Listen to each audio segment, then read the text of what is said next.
பாஜகவும் ஆர்எஸ்எஸும் தமிழகத்துல காலூன்ற நினைக்குது, திராவிட சித்தாந்தத்தை சிதைக்க நினைக்கிறது தொடர்ச்சியா நீங்க விமர்சிக்கிறீங்க.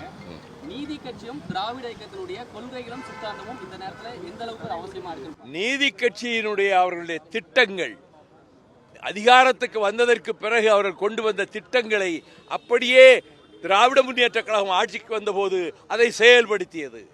WPS சவுந்தரபாண்டிய நாடார் பட்டிவீரன்பட்டி அவர் அந்த காலகட்டத்தில் மாவட்ட தலைவராக ஜில்லா போர்டு தலைவராக இருந்தபோதுதான் ஒடுக்கப்பட்ட தலித் மக்களுக்கு அதுவரை இல்லாத உரிமையை பேருந்துகளிலே ஏறி அந்த இருக்கைகளிலே அமர்ந்து செல்லக்கூடிய அந்த உரிமையை சவுந்தரபாண்டியனார் ஏற்படுத்தி கொடுத்தார்.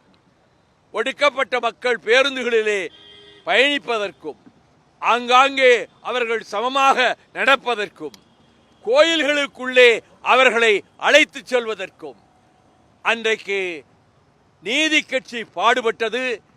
பின்னர் அதுவே திராவிடர் கழகமாகி திராவிட முன்னேற்ற கழகமாக பரிணமித்து அதற்கு பின்னர் மக்கள் திலக எம்ஜிஆர் தொடங்கிய அனைத்து இந்திய அண்ணா திராவிட முன்னேற்ற கழகமும் 93 மறுமலர்ச்சி திராவிட முன்னேற்ற கழகமும் தாய்க்கழகமாகிய திராவிடர் கழகத்தின் பக்கபலத்தோடு இயங்கிக் கொண்டிருக்கிறது. காஷ்மீர் தாக்குதலுக்கு நாடாளுமன்ற சிறப்பு கூட்டத்தொடர் அவசியம் எதிர்க்கட்சிகள் பேசிட்டு இருக்காங்க. மத்திய அரசு கபில் சிபல் சொல்லியிருக்கிறாரு.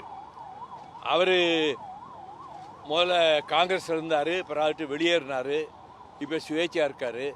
அவர் சொல்லியிருக்காரு இப்படி யோசனை, நீங்க பாராளுமன்றத்தை கூட்டி நாடாளுமன்றத்திலே பகல்காம் தாக்குதலுக்கு தீர்மானம் போட வேண்டும் என்று சொல்லியிருக்கிறார்.